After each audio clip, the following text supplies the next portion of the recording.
Hello again. Well, it's me back again. I've left my Aussie mate behind tonight. And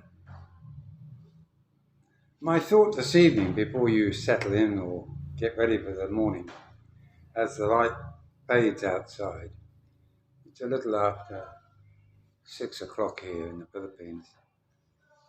You know, when you're at home a lot of the time with your Filipina, or anybody that is around you who happens to be Filipina, one of the, I would say, one of the most challenging things is communication. No, I'm not going to talk about that as an issue.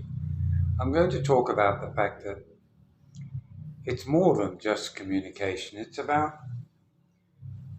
any different, any person from a different country will speak with their own accent, just like we might talk with an English accent or an Australian or an American or a Kiwi or Canadian. And we will pick up things that are different. In my particular case, I was born deaf, so yes, I'm a DOB. I won't explain it. I've explained it before. So I wear a hearing aid, which, for all intents and purposes, is an amplification of the sound around us.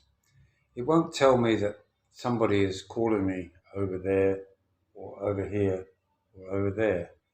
It will just tell me that somebody is talking, or someone is maybe calling my name. Now, that's okay to get my attention, but in a conversation, as we get older, a lot of us will suffer, maybe defiantly, saying that they don't have a hearing problem. They won't admit to it. And of course, that goes with old age often. Determination, I suppose. But when you're then living or around Filipino, the problem that we will often find, and I'm sure it happens for those in good hearing as well, and that is trying to decipher what the words that they're saying mean. I'll give you an example. I was in a car coming back today with a Filipino, and we were talking about a cheese that we bought at the supermarket, and it wasn't the normal one we buy, but she started to say something, and it sounded like this. It sounded like this, and that is um, large or big, big. All right. It was about big squid and cheese. And I'm thinking, big squid and cheese? What on earth is she talking about? Some of you might have got it already. But for me, I'm saying it over in my mind, big squid and cheese. And I'm thinking, yeah, I can understand the word cheese or the fact that it sounds like cheese. But I couldn't understand where's the big squid come from? And then I suddenly tweaked, you say these things over and over in your brain as you listen. Then I realized, are you talking about biscuits and cheese? And she goes, yes. She was frustrated as much as I was because I kept on saying, what do you mean? And that was her trying to explain to me we will be able to have biscuits and cheese, big squid and cheese. And there's an example of the pronunciation of a word that she knew she wanted to say, but it wasn't coming out the way it should be. Just like we might say magandang umaga, which means in Tagalog, good morning. But maybe it comes out in their mind when we say it to good da morning. Maybe that's how it comes out. I don't know. But I think I've mastered that pronunciation okay, like salamat po, which means thank you, sir. And it's important that we learn the right pronunciation for their words. But it's more important that we understand the words that they're trying to talk to us are easily understood too. Now, if you're talking about a particular subject, we as foreigners probably find that our brain is going 50 to the dozen, trying to put together a meaningful understanding of what she's saying. Even though she's got a good grasp of the English language, the pronunciation isn't the same. The other thing, of course, is often the diction isn't as clear. How now, brown cow, that kind of thing. So again, it makes it hard to understand.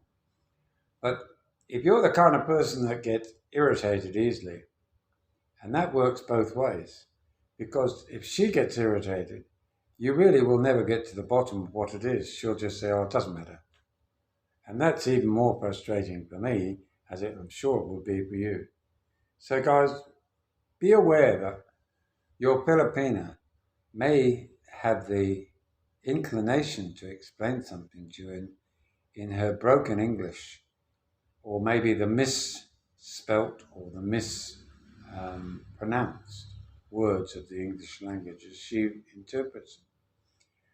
Another example is because they will use words that you wouldn't normally use to describe something.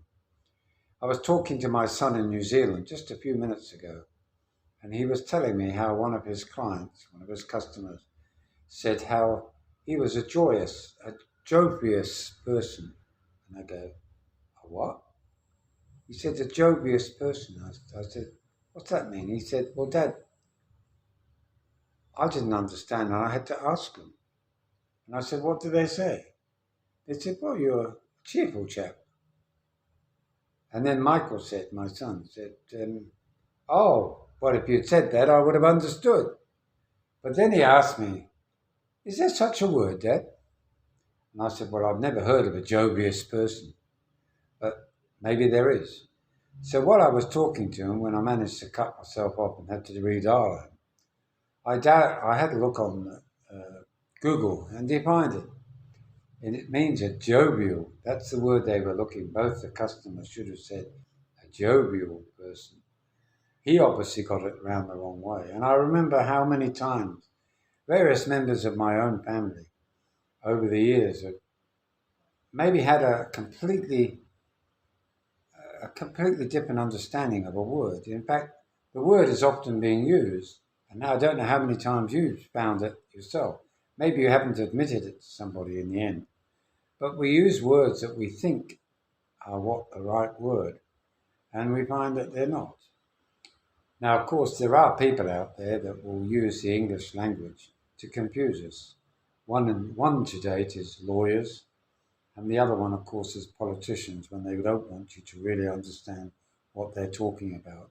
So they use these long-winded old Shakespearean-sounding names and words to describe something that they quite simply could have said, the cat sat on the mat. So, guys, just remember, it'll be a challenge, not only to deal with all her different reactions to what you say. You know, you can have a photo innocently sent to a friend, maybe of another member of your family, and they almost get jealous because you've sent that. And you think, why did you get jealous of that? That's my daughter. Oh. But then immediately they jump to the assumption that you're sharing photos of women with your friends. Very insecure. I've noticed that over the 10 years, not just my own partner or anybody that I've gotten to know, they can get the wrong end of the stick so easily, and as a result, their reactions are almost instantaneous. And that's where we end up having to spend a lot of time trying to smooth those muddy waters that have come from what is an innocent statement, an innocent instance, and we have no idea where it's come from. It's come out of nowhere. So guys, be patient, try and be understanding, and maybe try and use a little bit of humour to get yourself out of a sticky spot. So that's my thought for this evening. Nothing earth-shattering, but nevertheless, I think it's an important thing to remember. Life isn't all a bowl of cherries. Don't forget to give us a thumbs up. Don't forget to like, share and subscribe. And keep those comments going. Bye now.